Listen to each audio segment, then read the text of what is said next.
Whether we like it or not, we're becoming cyborgs. We're becoming transhumans.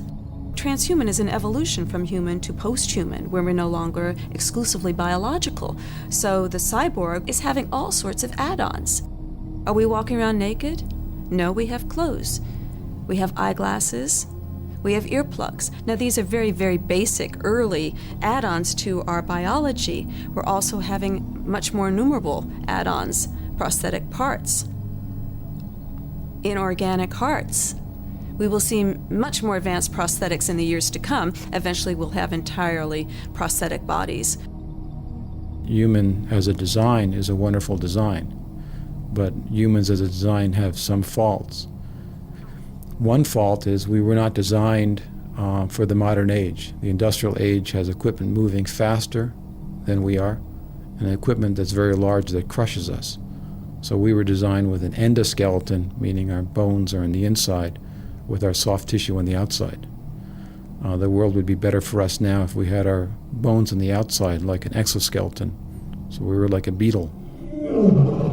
Post-human, I think, will be post-biological. By that I mean that it'll be a gradual process. There won't be any sudden transition to a different form. I think we'll gradually integrate more and more technology into our bodies. We'll be replacing our organs with more efficient organs. We'll gradually replace this neural tissue because it dies off after a while. It's easily subjected to chemical damage. So eventually I think we'll replace our brain cells with essentially computerized parts. It'll be much more efficient, much more powerful. To become cyborgs able to compete with the rapid evolution of computers, we first have to understand how our own brains function. The research in this area has boomed in recent years.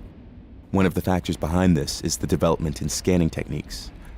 They are now at the level that enables us to observe individual nerve cells at work in living animals. So is this dying out here?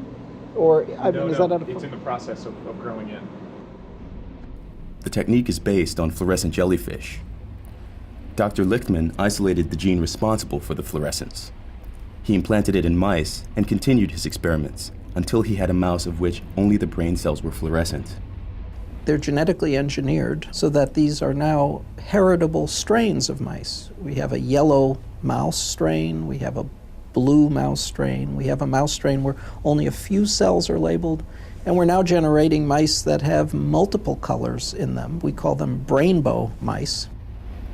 With this technique, we can see individual nerve cells make connections with each other and emit signals. It's really quite jaw-dropping. It's beautiful when you look inside and see these nerve cells that have always been there, but never easy to see before in living animals.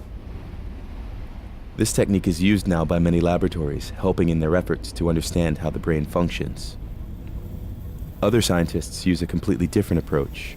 They take the brain cells apart and let them grow in a small dish on top of a computer chip.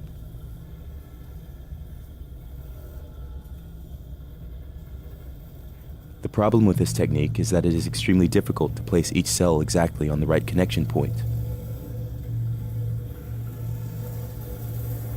A team of researchers at IMEC has recently found the trick.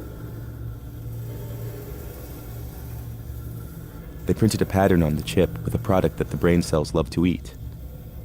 While consuming the product, the cells get stuck to the right spot and their tentacles are guided by the pattern. This way, the whole network of brain cells can be entirely controlled.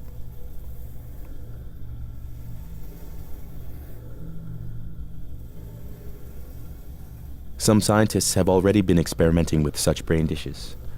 Their chips were less precise, but their results sometimes remarkable.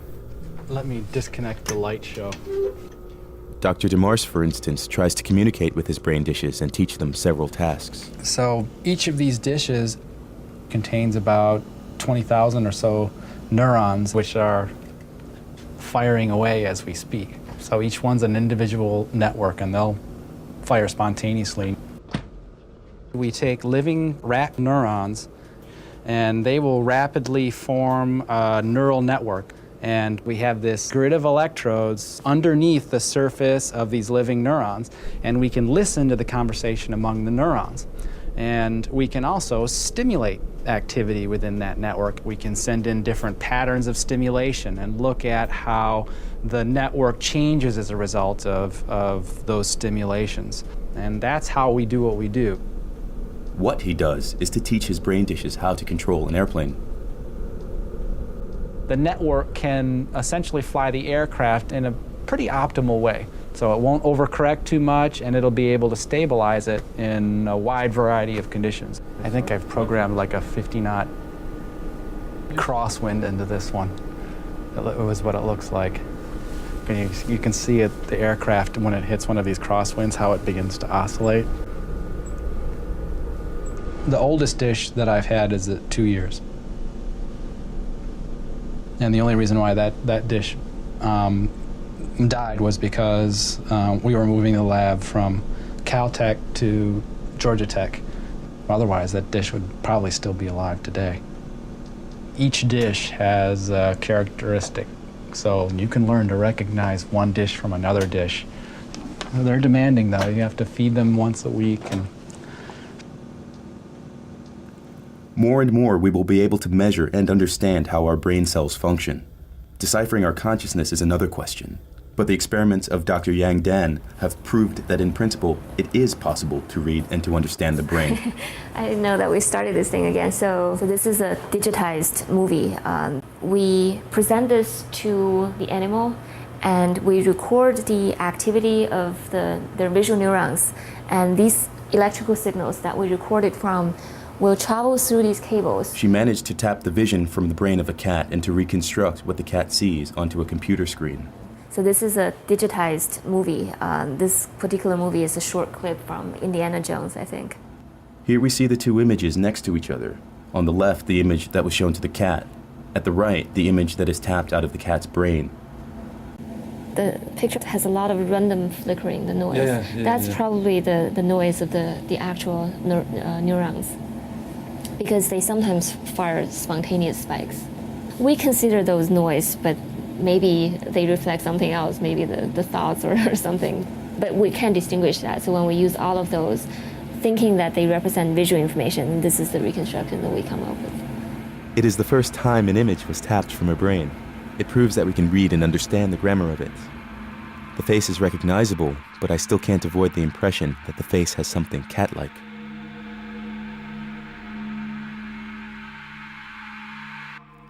Dr. Theodore Berger is head of the Center for Neuroengineering at the University of Southern California.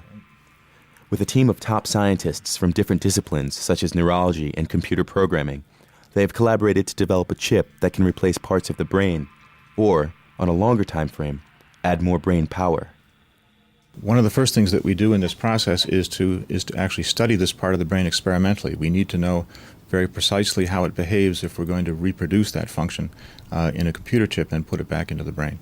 So what we do is to take the brains out of the animals that we use for these experiments and then slice up this brain tissue and keep the slices alive in a dish. And we study the electrical properties of these neurons. Neurons happen to use electrical impulses to communicate with